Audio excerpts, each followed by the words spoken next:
Live from WSLS, this is 10 News Virginia Today at 6, working for you. A troubling trend of hate. It's like everybody got these little bags of hatred. The racially charged messages found in a usually quiet neighborhood. Deadly storms tear through the Midwest. We're working for you on... No.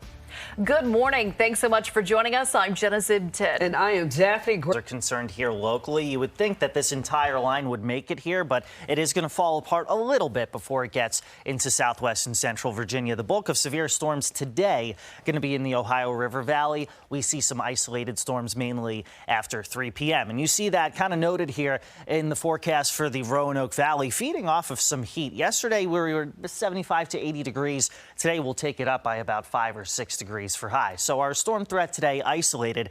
That main event comes in from west to east tomorrow night into Thursday morning. That's why you see that heightened threat of severe thunderstorms in the yellow in the middle and the right hand side of your screen. So here's what we're doing for you guys when we're not on the air. We send you customized alerts on our weather app, something you'll only find here. We sent you one at 4 o'clock in the morning in the form of a text. Now at 7 and 10 a.m. we're going to send you guys some videos. Those are only going to last about a minute. 7 a.m. we'll time out the rounds of storms. 10 a.m. we'll look ahead at Mother's Day. That's also coming up in my full forecast here at about 6:17.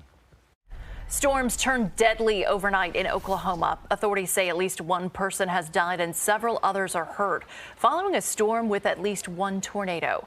There's significant damage to much of the town of Barnesdale.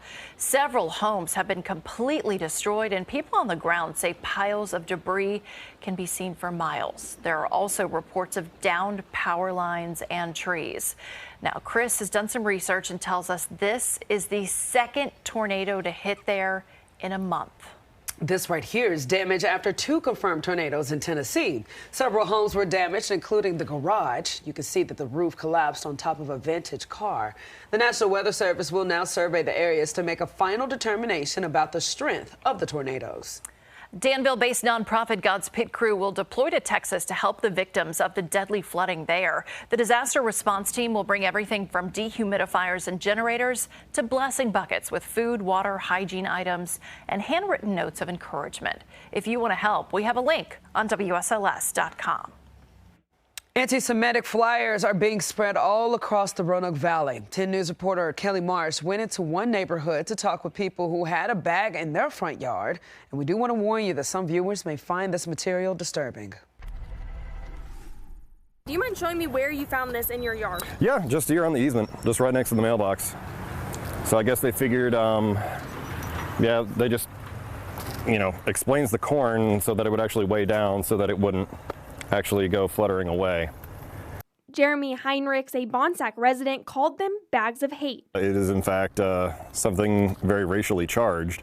So, yeah, unfortunately, I don't know anything about where it came from. Heinrichs didn't know what it was, but was shocked when he picked it up and read what it said. Yeah, it says diversity means fewer white people. Inclusion means exclusion of white people. Equity means stealing from white people, and then it says watch. I'm not going to say who it is because they don't need advertising. On the flyer, there's a QR code. I went to our IT department to see exactly where it led. It took us to a page with dozens and dozens of anti-Semitic flyers, just like the one found in the Ziploc bags. We found multiple houses with these bags thrown into their yards while driving up and down Huntridge Road in the Bonsack area. We chatted with one neighbor who said that this kind of thing doesn't usually happen in the area, that it's usually very quiet. Heinrichs hopes this form of anti-Semitism stops. I also don't want this happening anywhere else because, I'm not the target of this hatred. So it's easier for me to just say, it's just all hot air. But, if I was somebody that was being targeted here, then, that would be a different story.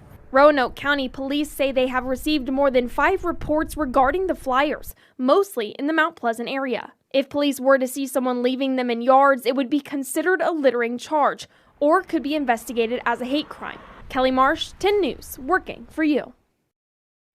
Happening today in the Star City, Virginia First Lady Suzanne Youngkin will recognize National Fentanyl Awareness Day with the grand opening of the Four Truths Recovery flagship home. The organization started this year and is dedicated to recovery housing. The Recovery House will provide comprehensive support for 8 people with a 6-month minimum commitment. This is all part of the It Only Takes One campaign, which aims to raise awareness and prevent overdose deaths because of fentanyl. The grand opening's this morning on Stanton Avenue. Roanoke City Council is a week away from adopting the budget. The final briefing was yesterday, giving council a chance to bring up final questions before next week. Council talked about adjusting the tax rate, but the consensus was not to make any changes from the proposed budget. Even though the proposal includes an increase in public safety pay, City Manager Bob Cowell says there's still work to be done in the future. Things to kind of look ahead into the next year, there's going to be another need to push again on compensation because we've got most of the folks now where we want to have them kind of started, but now we've got to start creating some separation in those based on tenure as well as just time that they've been with the city and stuff too. The next City Council meeting will be on May 13th, which is when they're expected to adopt the budget. A local volunteer fire department is dissolving after a volunteer shortage. It's an issue here at home and across the country. For almost 30 years, volunteers at the Reed Mountain Volunteer Fire Department saved thousands of lives and millions of dollars of property. The station will be staffed by career firefighters as volunteer stations around the country are struggling to recruit. I think a lot of it these days is the busyness of life. Volunteering for public safety is an immense commitment. It's not like volunteering to come one Saturday a month and do a specific function. It's around the clock responsibility, and the emergencies don't stop or wait. Local volunteers still have the option of going to Troutville or Blue Ridge. Family members of Ivo Otieno and their attorneys say that they disagree with the decision to set aside charges against some of the suspects in his death.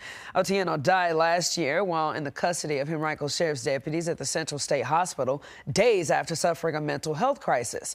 This weekend, the local Commonwealth's attorney, Amanda Mann, filed motions to set aside charges against 5 Henrico Sheriff's deputies suspected in Otieno's death. Those charges could be brought back at another time, but Mann did not say why she decided to ask for these charges to be set aside. In a presser, Otieno's family's attorney said that instead of moving forward with the cases of all 8 suspects currently charged, Mann plans to go forward with the 3 that she considers to be strategically strongest cases. It's a decision the family's attorneys disagree with. We believe that there's more than ample evidence to go forward against all 8 individuals and with the strongest charges possible. She can bring these cases back, but it's an agonizing wait. We now have to wait. We were going to begin less than a month from now, and now we have to wait for the fall. Online court records showed the 2 deputies and 1 hospital worker with active cases have jury trials scheduled for October and December.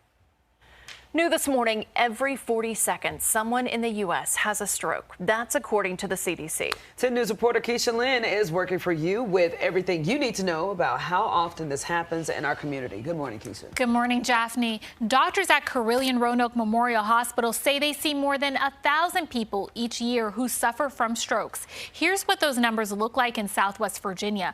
According to the state's health department's latest data, I broke down data from across our 5 zones. On average, 200 people were hospitalized in each zone in 2022. That number was highest in Roanoke City with 450 people and lowest in Rockbridge County with just under 40. Doctors at Carilion say one way to prevent strokes is to have a healthy lifestyle. Maintaining a healthy weight, regular exercising, avoiding smoking, limiting alcohol use, and routine medical checkups with a primary care physician. Doctors also say it's important to recognize the signs. They say that they use an acronym called B-FAST for this. B stands for balance issues. E is for any issues with your eyes. F is for face drooping on one side or not smiling correctly. A is for weakness or numbness in the arms. S is for issues with speech. And T, that stands for not wasting any time and calling 911 immediately. How Carilion Roanoke Memorial Hospital is helping people who suffer from strokes. We'll have that for you in the next half hour of Virginia Today. Keisha Lynn, 10 News, working for you. May is Foster Care Awareness Month, and the need for foster parents is greater than ever. The city of Roanoke has the most kids in Virginia in the foster care system. First Home Care joined Roanoke City Council to raise awareness for the important issue and why you should consider fostering. To be able to provide that source of stability, provide that source of love and care during a period of crisis is transformative and can really change a child's life. Lynchburg and Roanoke County also have high numbers of children in care. We have more information on how you can get involved on WSLS.com. Time now, 6:11 coming up. We got some breaking news overnight out of the Middle East as Israeli forces take control of the Gaza's border crossing in Rafah. What we know about the latest ground operation as ceasefire talks continue. Terrifying video this morning after a man points a gun at a pastor during his sermon. What happened after this moment? New at 6:45. Helping to keep you at your best. The surprising connection between your thoughts and your heart. And this morning, you can't miss it. That line of storms out toward the west, mostly weakening as it goes from west to east before getting here, but somewhat of a stormy pattern between now and about midday Thursday. I'm going to break down the varying times in which we do see the chance for storms. It's coming up in about 5 minutes right here on Virginia Today.